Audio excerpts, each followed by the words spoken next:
Good evening, friends. This is Ashish Kumar speaking on the behalf of Trust IS. We specialize in public administration as optional subject. But here I am to discuss few tips with you for the upcoming preliminary examination 2022. आपके साथ कुछ important tips share करूंगा मैं जो 2022 में preliminary exam में आप use कर सकते हैं जो एक्सपीरियंस पे बेस्ड है। देखिए, सबसे पहले याद रखिएगा कि the paper is becoming difficult year after year, not because of the difficulty level of the question but because of the performance shown by the students. तो अगर आपको ये लग रहा है कि आप अपनी परफॉर्मेंस से सेटिस्फाइड हैं, अच्छी बात है, मगर कोशिश कीजिए कि इसे कंपटीशन की तरह भी देखा जाए।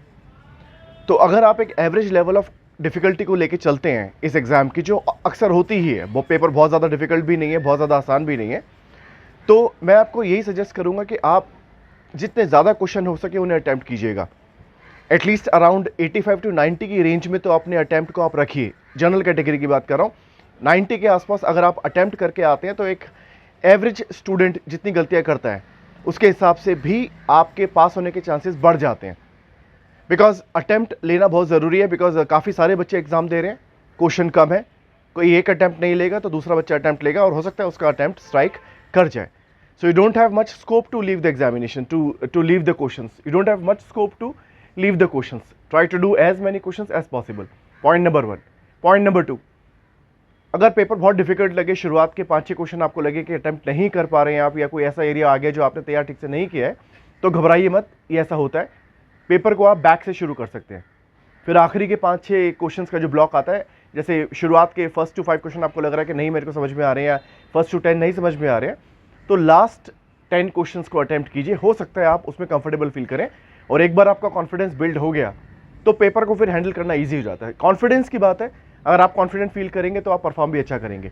सो try to boost your confidence by picking those questions where you feel comfortable. Polity ज़्यादा अच्छे से तैयार किए तो पॉलिटी के क्वेश्चन ढूंढिए, इकोनॉमिक्स अच्छे से किए तो इकोनॉमिक्स के क्वेश्चन ढूंढिए और अटैम्प्ट कीजिएगा। दूसरी बात, एग्जाम से पहले बहुत ज़्यादा अपने आप को फोर्स मत कीजिए पढ़ाई करने के लिए या सोने के लिए। काफ़ी लोग मेंटालिटी बना के चलते हैं कि मुझे बहुत ज़्यादा सोना है, एग्जाम से पहले माइंड को रेस्ट देना है, वो भी ज़रूरी है, बट उसके लिए आप बहुत ज़्यादा स्पेशली कॉन्शियस होने की ज़रूरत नहीं है।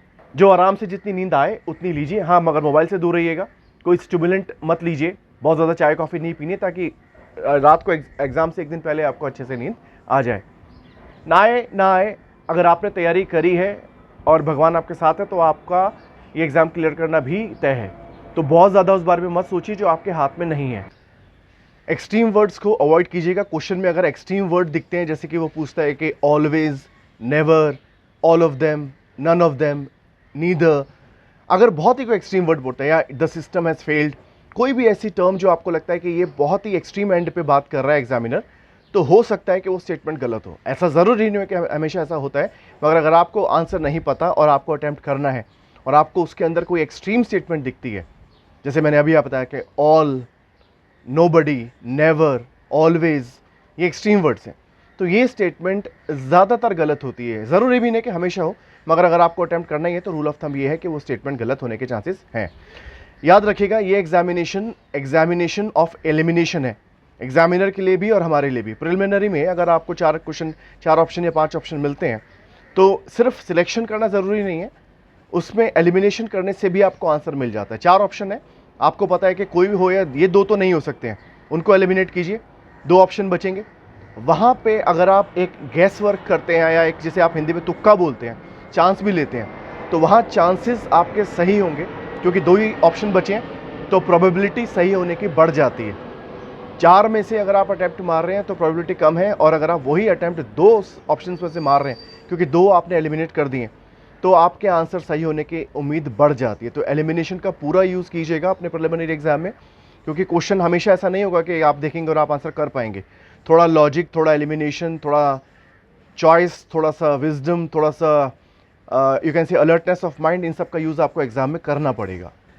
एग्ज़ाम से एक रात पहले, एक दिन पहले, या बिल्कुल एग्ज़ाम के दिन आप कोशिश कीजिएगा कि इंपॉर्टेंट डेटा या इंपॉर्टेंट इन्फॉर्मेशन या इंपॉर्टेंट फैक्ट्स, उनको रिकॉल करने पे बहुत ज़्यादा जोर आपका ना लगे, क्योंकि अगर आप कॉन्शियसली उनको रिकॉल करते हैं एग्ज़ाम के इतने नज़दीक, एग्ज़ाम से 1-2 घंटे पहले, एक रात पहले उन्हें रिकॉल करने की कोशिश करते हैं, और आप by chance for some reason recall नहीं कर पाते हैं, तो इससे आपका कॉन्फिडेंस गिरेगा।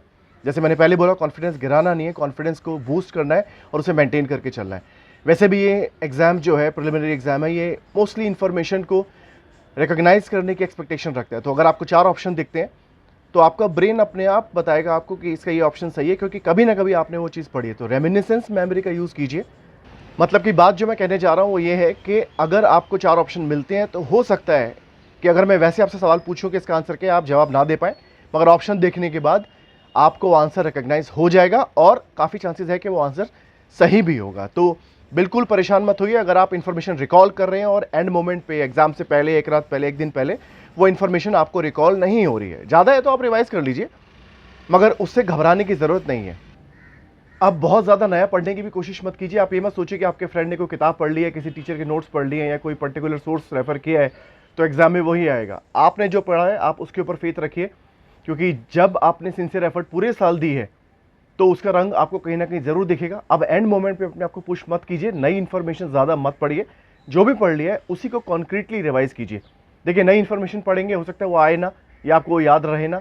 पुरानी इन्फॉर्मेशन जो आपने पढ़ी थी आपने उसको रिवाइज नहीं किया नई इन्फॉर्मेशन के चक्कर में, तो बेटर मैं आपको यही बोलूँगा जितना पढ़ लिया अब आप उसको रिवाइज कीजिए कॉन्क्रीटली।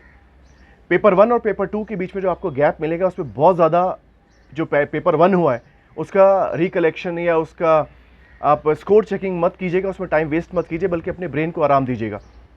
सेकंड पेपर जो एप्टीट्यूड का पेपर है उसमें भी आपको अलर्टनेस, स्ट्रेंथ और मेंटल रिलैक्सेशन की ज़रूरत है, तो अपने दिमाग को आराम दीजिए।